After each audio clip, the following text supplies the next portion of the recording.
Bismillahirrahmanirrahim. Today we will be discussing about Buddhism. Whenever we listen, as a Pakistani, we listen about Buddhism, we have second thought, and the second thought is the murder, the killing, the brutality, and a lot of things coming from the religion, from the school of thought, which is very much peaceful, and how this school, the peaceful school, transcend into the more challenging for the society. First, we will be looking about what Buddhism is, what it teaches, and why it has transcended itself to the recent years, the challenge which is now for specifically for the Muslim society and the Christians and the others as well. Basically, Buddhism is a religion about 300 million people around the world. The word comes from Buddhi, the awakening. The Buddhi is a Hindi word as well, which come about the thinking, the thought process as well. It has origins about 2500 years ago when Siddhartha Gautama, known as the Buddha, was himself awakened, enlightened at the age of 35.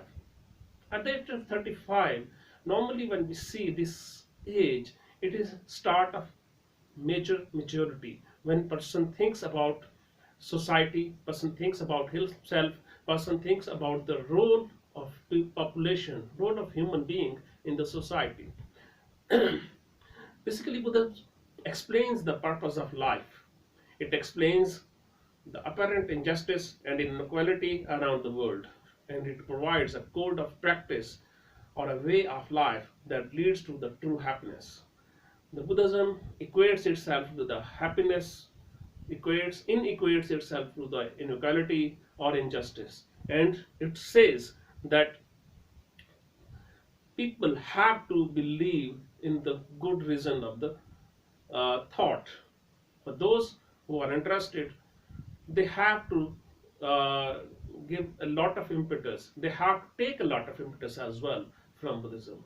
It is becoming popular in the Western countries for a number of reasons. The first good reason is that Buddhism has answers to many of the problems in modern materialistic societies. It has also includes for those who are interested a deep understanding of human mind and natural therapies, which prominently the psychologists around the world are now discovering to be both very advanced and effective. So it relates itself to the mind. What we know about Siddhartha and the search of the truth is that Buddhism began in India and became a major religion. Siddhartha Gautama searched for the wisdom in many ways. The teachings of the Buddhism deal with finding peace, and it's spread far from India to around the world. Basically, we find in East Asia as well, but it has a lot of impetus on the society. Those who believe in idealist school of thought also uh, state that the peaceful, yeah, peace societies, those who work for the peace in the society, they also search their wisdom from the Buddhist school of thought. Maybe it will be right or wrong, but we have this knowledge. Siddhartha, it has to be professed to be the king of the world in the at that his birth, a prince who gave up his wealth to find escape from human sufferings.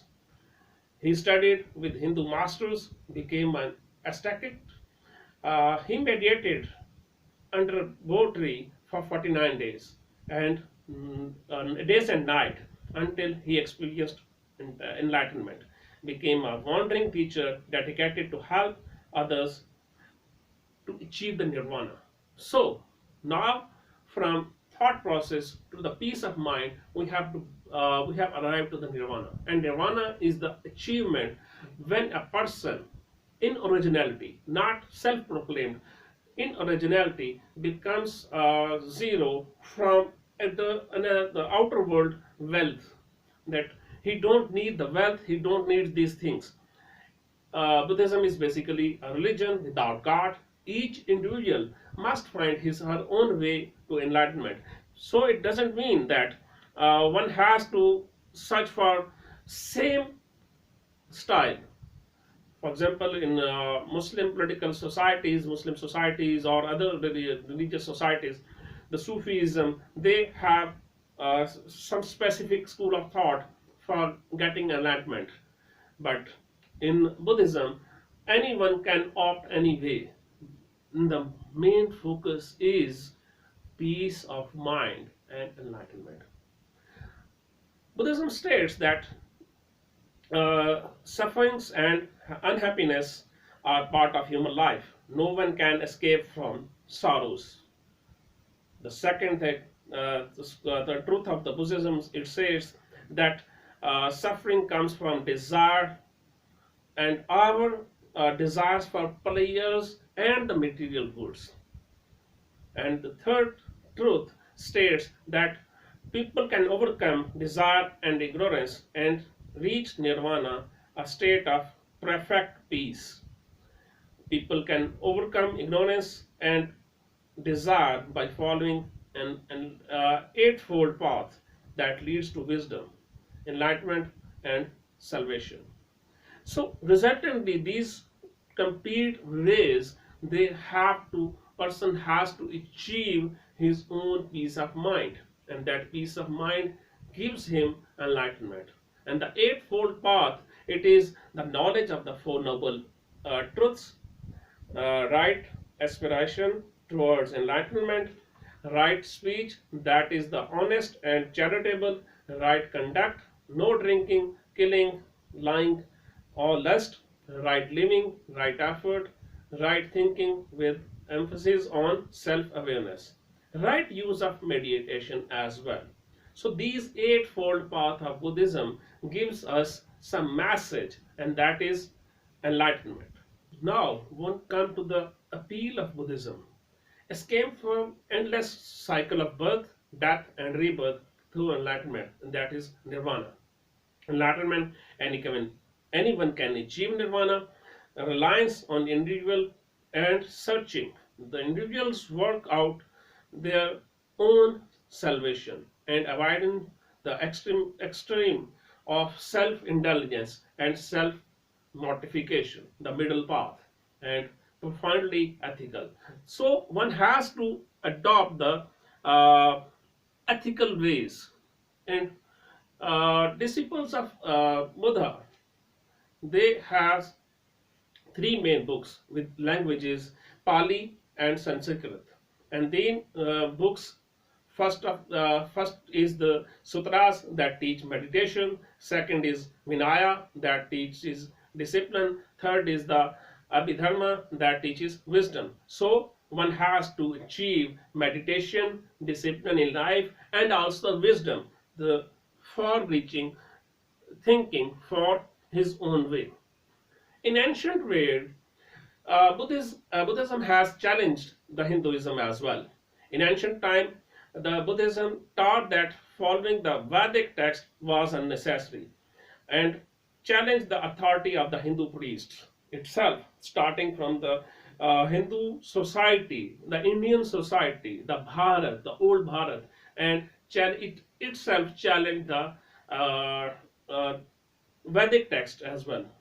And basically, in the changing of society, a more individualist approach to the Enlightenment came, and rebirth as a mean of evolve. It doesn't mean that in Hinduism, basically, it is thought that person can have seven rebirths, but or more. But in Buddhism, they said that you have to take rebirth yourself. You're alive. You change your mind. You change your lifestyle. You come for more peace. And in the caste system, it also challenged the third way is that it challenged, opposed the caste system, and it says the eightfold fold part says that any individual can have reached the nirvana. It is not the Buddhist, it is not the Brahman who who can have good path, who can have good status in his society, in the Indian society specifically. It branches out to the Ashoka, one of the most powerful kings in India, became a Buddhist and spread Buddhism in India and foreign lands. Buddhist missionaries traveled to the world to teach enlightenment, and it splits into two main sects, the Theravada and uh, Mahayana it is called. Members of the Theravada followed Buddha's teaching exactly, but the Mahayana, they believed that individual interpretation was important. So there are two splits as well. That it says that you can achieve nirvana. The one Theravada itself, Theravada it is called as well. That it says that you can achieve the Buddha's teaching, you can achieve nirvana by directly and completely teaching the following of Buddha's teaching. But Mahayana, it says that individual can have own way of interpretations as well. It is normally thought that Buddhists do the Buddhists pray the images. They in fact practically they sometimes pay respect to the images of the Buddha, not in worship nor to ask any favor. A statue of Buddha with hands rested gently in its lap and compassion in a compassionate smiling way to striving for the developing the peace and love within ourselves. Bowing to the statue, it is an expression of gratitude for teaching. It is when a Buddhist bows to the Buddha's statue, it is just for as an expression and paying the gratitude that it was Buddha who gave the way, who paved the way for peace of mind. And why uh, poor countries are most supporting to the Buddhist school of thought. Basically, wealth is very much important in this scenario because Buddhist teaching says that wealth does not guarantee happiness. So, wealth is impermanent as well. The people of every country suffer, whether rich or poor. But those who understand the Buddhist teaching can find the true happiness. There are many different types of Buddhism because the emphasis changes from country to country due to customs and culture. What does not vary is the essence, and that is the dharma or the truth.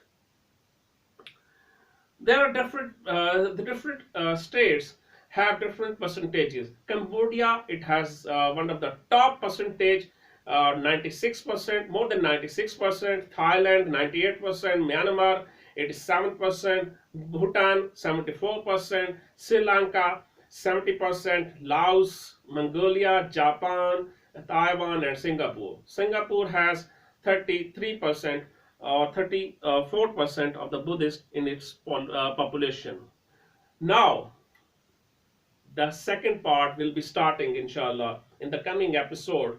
We will be focusing, apart from the teaching, now why Buddhists have turned into the violent school of thought. It's not new.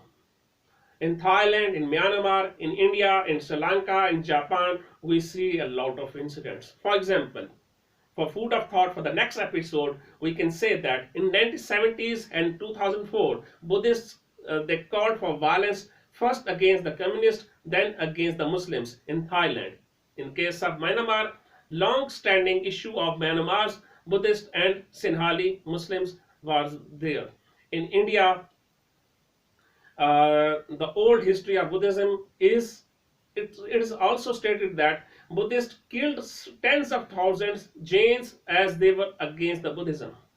Sri Lanka, Sinhali Buddhist and Tamil Ilams, they had fight in between.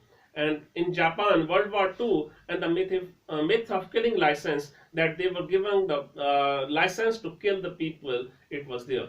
So inshallah, in next episode, we'll be completely focusing the challenge of both Buddhists and the Muslims or others, why it came from the religious style to the political forceful impediment for the society.